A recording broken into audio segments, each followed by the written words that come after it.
Au sommaire cette semaine, un spot Budweiser qui échauffe les esprits aux États-Unis, une belle brochette de clichés publicitaires spécial Super Bowl, un dragueur un peu loser, et pour commencer, le résumé de la semaine publicitaire en 80 secondes chrono.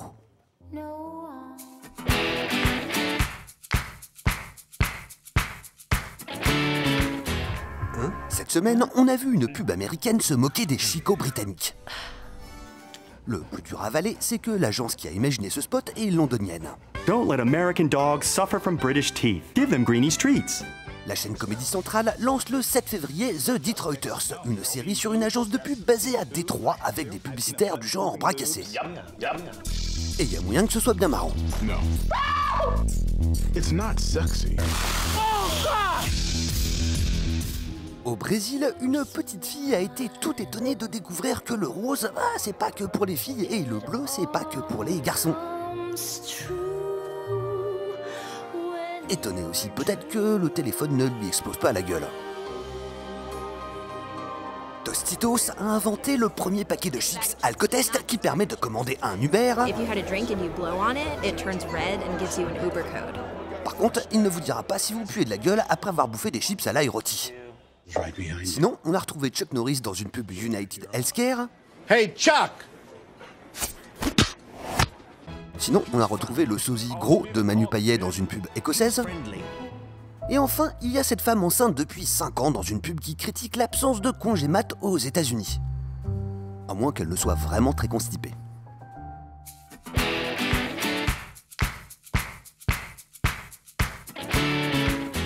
C'est l'histoire d'un film à gros budget. Entre les coûts de production et sa diffusion lors du Super Bowl ce dimanche, comptait environ 15 millions de dollars. Mais c'est surtout l'histoire d'Adolphus Busch. L'un des créateurs de Budweiser, arrivé en Amérique en 1857. Un spot qui fait écho à l'actualité et au décret anti-immigration de Trump, même si la marque s'en défend. Le script a été validé en novembre, mais qu'importe, depuis sa publication sur YouTube, les pros et anti-Trump se déchaînent et s'insultent dans les commentaires. Alors certes, ce film insiste sur les vertus de l'immigration, et ça c'est pas très Trump, mais c'est aussi l'histoire d'un émigré allemand qui fait fortune aux US. Et ça, c'est un peu l'histoire des Trump.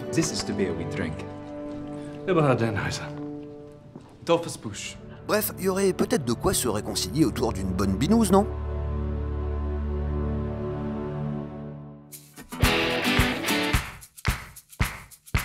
Cette année, 30 secondes de pub au Super Bowl coûtent 5 millions de dollars. Alors quand on n'a pas les moyens, qu'est-ce qu'on fait? On troll. C'est ce qu'ont décidé de faire les revendeurs Honda de Californie en reversant du pognon à une organisation caritative pour chaque cliché publicitaire diffusé. We find a celebrity, $500. Talking animal, $1,000. Something blows up, 10 grand. Alors, parmi les 17 clichés identifiés par la marque, lesquels va-t-on retrouver dimanche soir? Au vu de la trentaine de spots qui sont déjà sortis sur les internets, le grand gagnant est l'utilisation de célébrités. Jason Statham, John Malkovich, Peter Fonda et un bon paquet de footballeurs américains.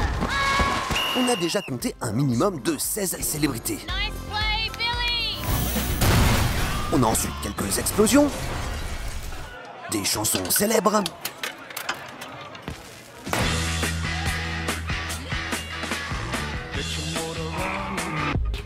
de la danse, des personnages animés, voire des personnages animés qui dansent. Le tout pour un total minimum de 57 000 $ de donation.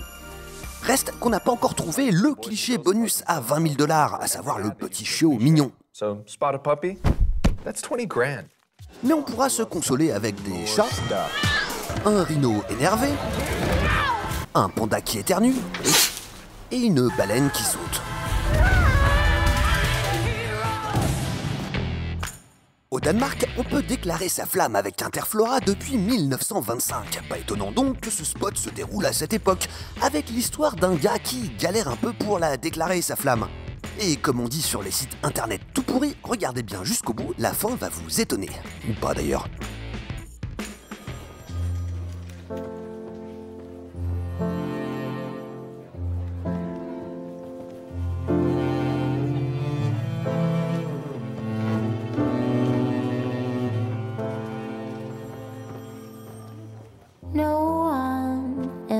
played such a simple piece before.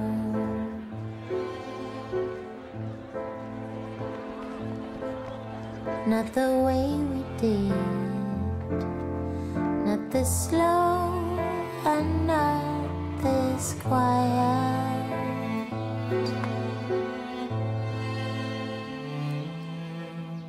And no matter what these people say, it stays in the heart.